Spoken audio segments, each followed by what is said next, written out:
Oke, kita mulai ya. Bismillahirrahmanirrahim. Assalamualaikum warahmatullahi wabarakatuh. Selamat datang di Koteka Talk 136. Salam sejahtera, Om Swastiastu, Namo Buddhaya, salam kebajikan.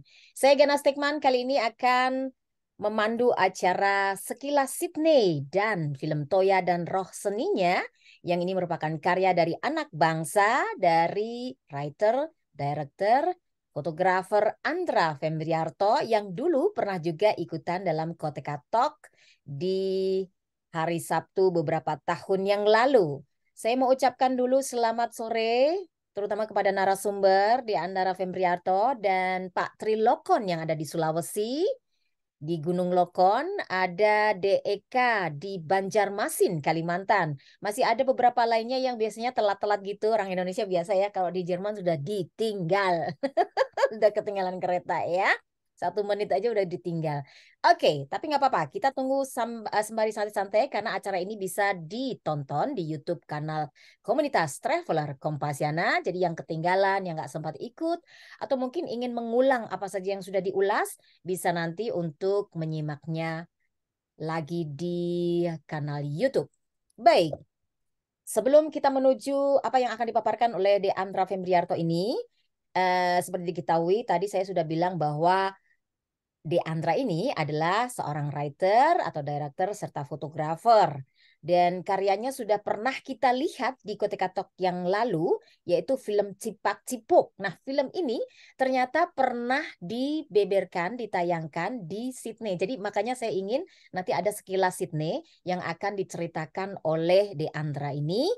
Mungkin bagaimana perasaannya ketika apa namanya menyelenggarakan sebuah acara film untuk mempertontonkan kepada masyarakat di Jerman, Australia, terutama untuk anak-anak di sekolah tersebut, dan apa yang pernah dilakukannya di Sydney beberapa tahun yang lalu. Nah, sekarang ini, oh ya ada Dek Grace juga ya. Selamat sore. Jadi Andra ini adalah kelahiran Jakarta 2 November 1986. Dia adalah founder dan creative director dari studio Amarena dan beberapa film yang sudah pernah kita dengar yaitu tadi Cipak Cipu tahun 2021, kemudian Pohon Penghujan tahun 2013 dan The Light Dancer tahun 2017. Nah, kali ini ada film terbaru yang kayaknya keren banget, ada nuansa-nuansa tradisionalnya dan ada ikon gajah yang lucu yang mungkin akan diceritakan nanti apa dan bagaimananya. Tapi sebelumnya kita sapa dulu De Andra di layar Koteka Talk 136.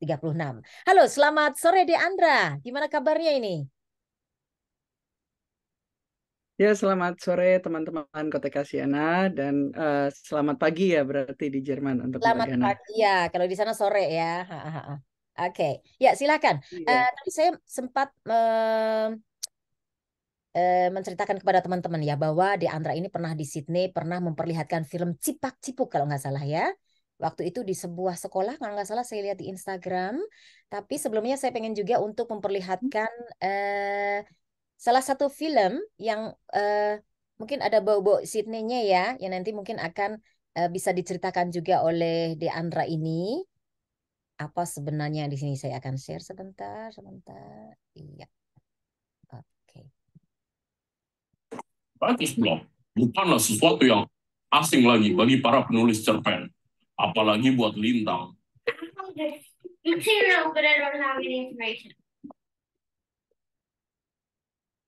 Sampai suatu hari, You have email, right? You know, but Oh, no. Yes, down. Lintang harus menemukan sebuah surat yang hilang dari kakeknya. Kebetulan kakeknya salah seorang pejuang kemerdekaan Indonesia. Tapi apa jadinya jika tidak ada yang tahu tentang sejarah tersebut? Inilah cerita tentang beberapa anak muda yang mencari jejak-jejak yang hilang. Mencari untuk inspirasi cerpen, untuk inspirasi musik, inspirasi perjuangan. Merdeka. Tapi yang mereka temukan berada di luar bukaan. If you need someone to talk to, willing to listen.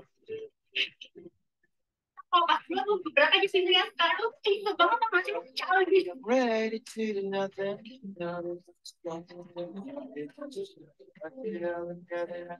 Look at every single thing. Lying on. And I actually think this is what is going to be the unique contribution to visual art on a global scale, the mix between Asia and Western traditions. Anak-anak Indonesia di Sydney mempersembahkan karya tentang berbagai kisah, berbagai perjuangan, berbagai persahabatan di bawah langit sama.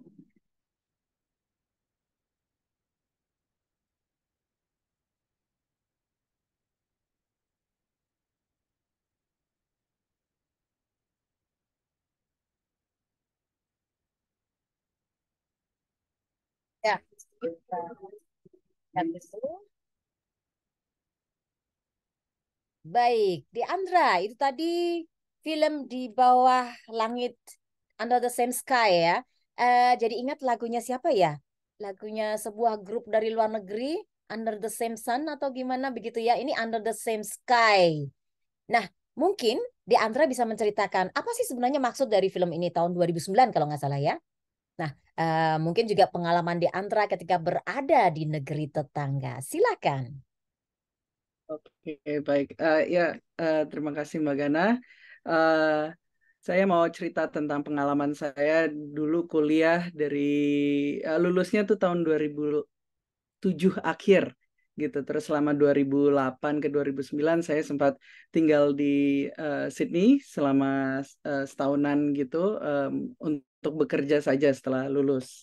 Dan mungkin saya cerita sedikit kenapa kalau di poster Koteka Siana Talk sore ini tuh ada film terbaru saya itu Toya, dan kebetulan yang barusan trailer dipertontonkan itu salah satu film pertama saya, yaitu film panjang tuh yang saya syuting di Sydney. Dan sebenarnya itu masih ada benang merahnya tuh dari 2008 2009 waktu itu sampai 2023 ini. Jadi dari dulu tuh saya ingin mengangkat cerita-cerita yang mengangkat sejarah dan budaya Indonesia gitu. Dari kalau yang waktu tahun 2008 itu dengan Di Bawah Langit yang Sama, saya banyak mengangkat sejarah. Makin ke sini gitu ketertarikan saya dan mengarahkan saya ke cerita-cerita fantasi atau cerita-cerita dongeng, sehingga itulah gambar-gambar yang ada di belakang saya ini, Toya dan Roseninya. Dan juga sebenarnya keinginan untuk mengangkat kisah-kisah sejarah dan budaya Indonesia dan Nusantara tuh saya ingat sekali sebenarnya tercetus waktu SMA, tapi makin kuat waktu saya kuliah di Sydney gitu. Jadi dulu memang seperti anak muda manapun gitu pasti zaman-zaman masuk kuliah gitu di umur antara akhir belasan sampai awal 20-an gitu kan, mencari jati diri tuh ya, mencari kita arah mau kemana gitu. Kita hati kita mau lebih dekat sama apa gitu. Nah, karena waktu itu sebenarnya sebagai anak kota Jakarta gitu, dan apalagi pergi ke luar negeri ke Australia, ke Sydney gitu, saya merasa jauh sama akar sendiri, yaitu Indonesia ya gitu. Lucunya saya waktu itu malah keranjingan banget baca Bumi Manusia, tetralogi Bumi Manusia dari Pramudia itu pas saat saya di Sydney. Saya pinjam buku perpustakaan, langsung habis tuh. Terus ada beberapa buku Pramudia juga yang saya baca. Dan setelah saya lulus, saya kaget banget bahwa penerjemah buku-buku Pram itu tinggalnya di Sydney, namanya Pak Max Lane. Dan Pak Max Lane itu dosen di Sydney Uni gitu. Nah, Sydney Uni itu sekitar 1,5 kilo dari kampus saya, yaitu UTS. Jadi saya ini sekali langsung bersemangat sekali untuk coba kontak Pak Max Lane ini dan bertemu dia di salah satu kafenya Sydney Uni. Dan saya senang banget kampusnya Sydney Uni ya, karena kampus saya, kampus CTS itu tuh kayak kampus ruko-ruko gitu. Jadi memang di tengah kota, gedungnya jelek banget. Memang orang Sydney pun juga bilang gedung UTS dibanggakan sebagai gedung paling jelek di Sydney gitu. Jadi ya bukan anggapan saya aja, tapi anggapan orang Sydney pun juga begitu. Nah, bisa bayangkan dari gedung yang ruko-ruko itu saya berjalan ke Sydney Uni yang gedungnya kayak Hogwarts. Jadi kan itu kayak wow, kayak masuk dunia lain nih gitu. Kayak masuk dunia yang magis gitu. Apalagi saya ketemu dengan Pak Max Lane ini. Dan saat saya ketemu Pak Max, dia bercerita bahwa di Sydney sendiri, sebenarnya di Australia ada 3 titik. Di Sydney, Brisbane, dan di Melbourne, itu ada lokasi-lokasi bersejarah, sejarahnya Indonesia. Gitu. Dan sejarah apa itu?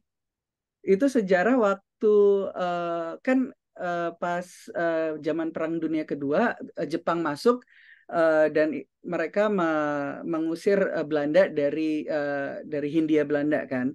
Dan saat Belanda keluar itu berbicara kemana-mana, salah satunya ke Australia.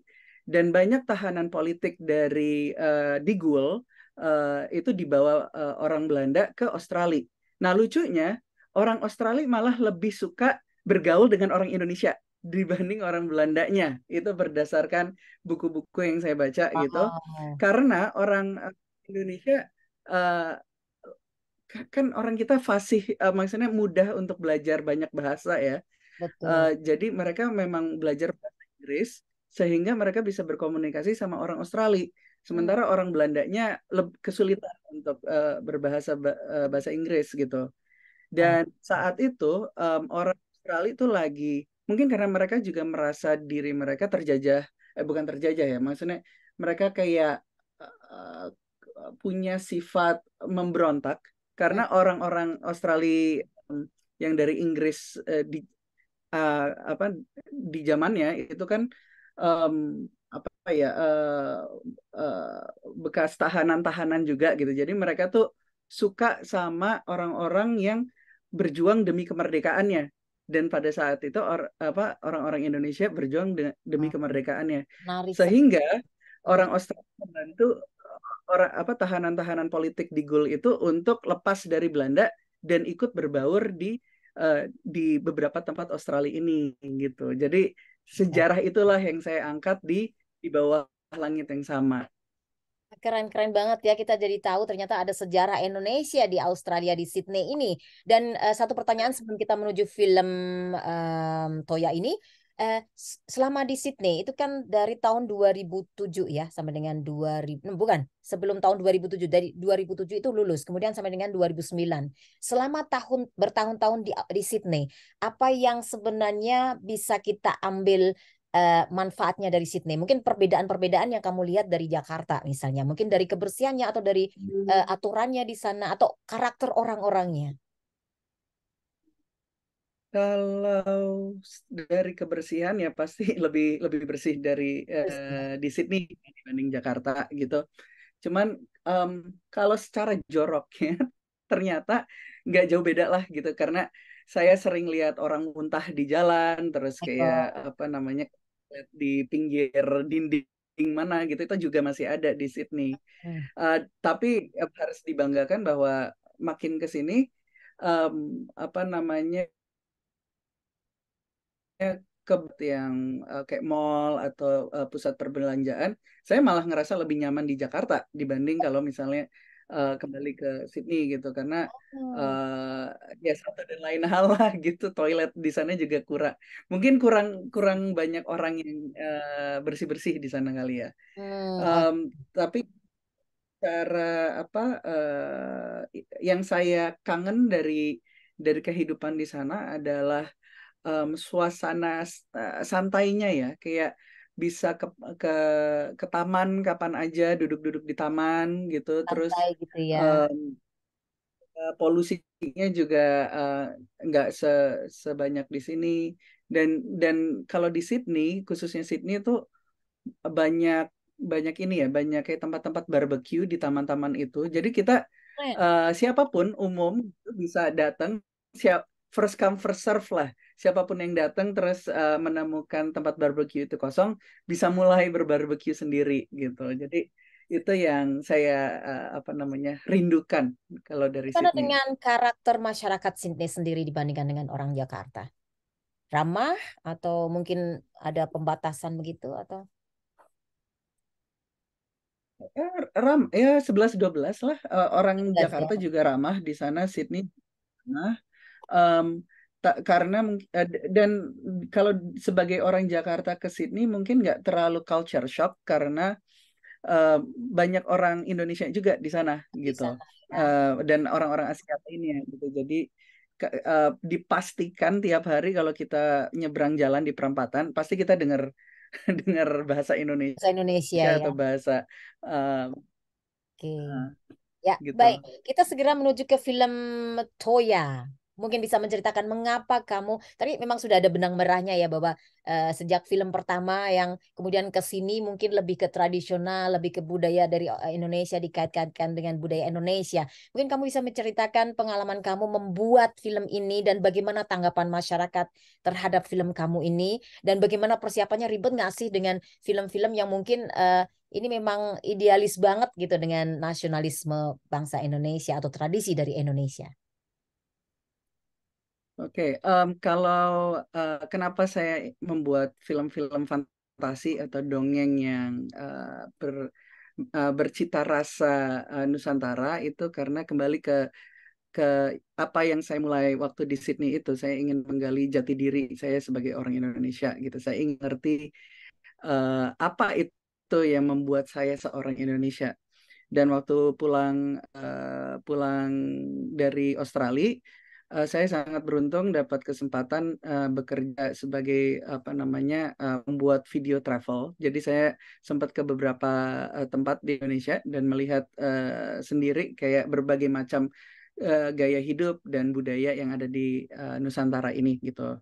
Dan dari situ saya ingin mengolahnya menjadi cerita-cerita khayal, cerita fiksi yang seru gitu. Karena saya ngerasa saya sudah banyak terpapar dan juga terpengaruh oleh film-film luar atau cerita-cerita luar negeri dari Jepang, Korea, Eropa gitu, yang membuat saya jadi makin mengenal budaya Jepang dan budaya Eropa dan budaya Amerika gitu.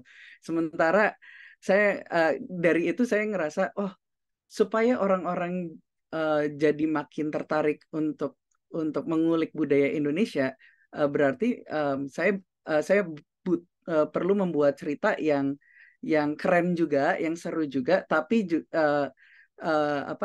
dibungkus dengan sesuatu yang rasanya tuh Indonesia gitu. Dan itu yang menjadi dasar dari karya-karya saya sejauh ini ya. Saya bikin beberapa film dan film pendek terakhir saya ini judulnya Toya dan Roh Seninya. Kalau ini benar-benar mengangkat suatu kegiatan membuat produk seni yaitu kain gitu ya. Dan kebetulan kain yang saya angkat di sini adalah kain batik yang seorang gadis yang ingin bisa menjadi pembatik hebat, tapi jiwa seninya atau roh seninya itu tuh malah lebih dekat dengan roh seni bela diri, bukan roh seni batik gitu. Jadi kalau roh-roh seni batik itu digambarkan sebagai kayak burung-burung dengan paruh canting, di mana roh-roh ini bisa membantu pasangannya itu membuat batik. Sementara si Toya ini malah berpasangan dengan sebuah roh seni bela diri yang berbentuk kayak gajah gitu. Nah, jadi ceritanya itu tentang bagaimana si Toya ini awalnya bertemu dan menolak istilahnya menolak bakatnya sendiri gitu. Tapi lama-lama dia berusaha untuk bisa bersatu juga dengan roh seninya gitu. Nah, film pendek ini merupakan film kalau yang secara teknis tersulit yang pernah saya buat karena ini dilakukan secara independen ya dengan dana terbatas. Oke. Meskipun dana terbatas cukup besar juga sih yang dikerahkan untuk bikin ini. Dan saya kebetulan menang kompetisi produksi dari Kemdikbud, nama kompetisinya Layar Indonesiana. Maka dari itu saya bisa mulai membuat Toya dan Rosseninya. Dan yang membuat sulit adalah selain waktunya sedikit untuk membuat itu, hanya dapat waktu 1,5 bulan untuk syuting sampai post production gitu, pasca produksinya. Karena banyak VFX gitu, banyak kita pakai boneka yang bonekanya ditempel dengan animasi, itu membuat saya waktu itu agak kelimpungan ya, agak kelabakan untuk setelah syuting terus harus ngurus semua VFX-nya gitu. Jadi saya ngelihat film Toya ini adalah pembelajaran yang sangat berharga lah gitu. Oke, kemudian untuk figur yang gajah ini, siapa yang menciptakan dan mengapa wujudnya seperti ini? Karena wujud gajah kan lain dari yang warna biru dengan pokoknya dengan penampakan yang sangat fantasi banget. Kalau bentuk roh seni yang kayak gajah ini namanya gajag. Gajah Si ya. gajag gitu. Memang saya memilih bentuk gajah karena kalau di sejarah gajah itu kan suka dipakai sebagai hewan perang ya, dan seni bela diri ini juga berkaitan dengan seni perang. Itu dasar kenapa saya memilih bentuk gajahnya. Sementara ada tindakan-tindakan si gajak ini yang saya juga terinspirasi dari Ganesha, di mana ada suatu cerita di mana Ganesha melepaskan gadingnya untuk menulis. Sementara kalau di cerita Toya, si gajak bisa melepaskan gadingnya untuk menjadi kayak karambit gitu. Jadi untuk berantem dengan si Toya. Kalau bentuk fantasi lainnya ya saya ingin mencoba untuk memfantasikan gajah, intinya begitu. Keren sekali. Dan warna biru ini juga ada simbolnya. Biru, merah gitu ya. Jadi warna gajah kan sebenarnya abu-abu. Nah ini biru dengan warna-warna merah atau oranye begitu ya. Sebenarnya warna utama yang kami pilih, saya dan desainernya, yaitu Misha, teman saya Misha tinggal di Bandung. Dia saya meminta ini pengen warnanya merah karena api, karena semangat berantem gitu. Nah, dari situ baru cari warna yang kontras atau yang mencolok dari yang mencolok kalau dipadukan dengan merah, biru gitu. Jadi biru dan kuning. Jadi kalau secara sekilas gitu kita ngelihat karakternya kan kelihatan ini nih mencolok banget biru merah gini. Ya itu sih alasannya. Kemudian siapa artis yang memerankan sebagai pembatik ini yang kemudian bela diri? Kalau si Toya itu diperankan oleh Nala Amrita. Dia seorang penari dari Eki Dance Company. Dia kebetulan dia teman dekatnya produser saya yang namanya Via. Jadi kembali ke tadi tantangannya harus memproduksi ini dalam 1,5 bulan. Jadi kami kayak aduh ini, terus kebetulan banget kita kenal seorang penari, ya udah bersama Nala lah. Nah, keren sekali. Silakan teman-teman yang ingin bertanya untuk segera menuliskan di kolom chat, karena kita hanya punya waktu 5 menit lagi. Dan mungkin bisa diceritakan apa tanggapan dari masyarakat. Apakah kamu juga sudah pernah memperkenalkan film ini kepada satu kelompok atau teman-teman atau publik ya? Kemudian apa tanggapan mereka tentang film kamu yang terakhir ini? Kalau ini karena baru jadi beberapa bulan yang lalu, saya belum terlalu banyak masuk ke festival atau ikut pemutaran. Saya sendiri sedang mencoba bikin pemutaran sendiri, tapi dari teman-teman atau dari orang-orang yang udah nonton, mereka sih ini ya senang karena melihat film Indonesia jadi berwarna gitu, jadi ada ragam lainnya gitu sih. Kebanyakan ngomongnya gitu. Wah, keren banget. Iya, silakan. Mungkin ada tanggapan dari Farisa yang ada di Aceh. Wah, keren banget nih. Farisa yang ada di Banda Aceh, mungkin kamu ingin bertanya pendek sekilas tentang apa yang sudah diceritakan oleh Andra ini tentang Sydney dan film yang baru saja kelar beberapa bulan yang lalu. Sudah dituliskan di sini. Oke, Oke. saya akan bacakan. Kapan filmnya bisa ditonton? Misalnya situs-situs film-film gratis. Kayaknya belum ya. Silakan, Di Andra. Belum, karena filmnya baru jadi. Saya dan produser saya sedang mencoba untuk masukin ke itu. Jadi kalau misalnya udah bisa ditonton secara umum, nanti saya kabarin. Oke, baik. Menarik sekali ya. Saya juga pengen nonton filmnya. Saya hanya melihat trailernya di Instagram. Ada Maurinta yang ada di Jakarta.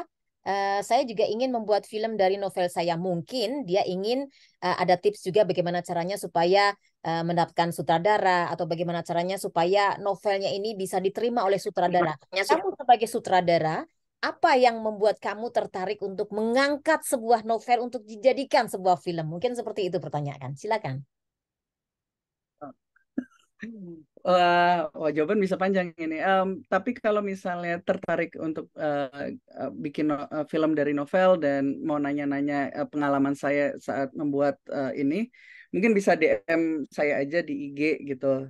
Kalau misalnya ditanya kenapa saya bikin film ini dari novel saya, karena sebenarnya cita-cita saya adalah bikin film panjang, tapi karena itu membutuhkan waktu dan dana yang besar gitu, saya bikin dulu novelnya gitu. Dan dari novelnya ini saya ambil satu bagian untuk jadi ada istilahnya proof of concept film, sebuah film pendek yang dibuat untuk sebagai percontohan bahwa ini loh film yang saya mau buat nanti sebagai film panjangnya.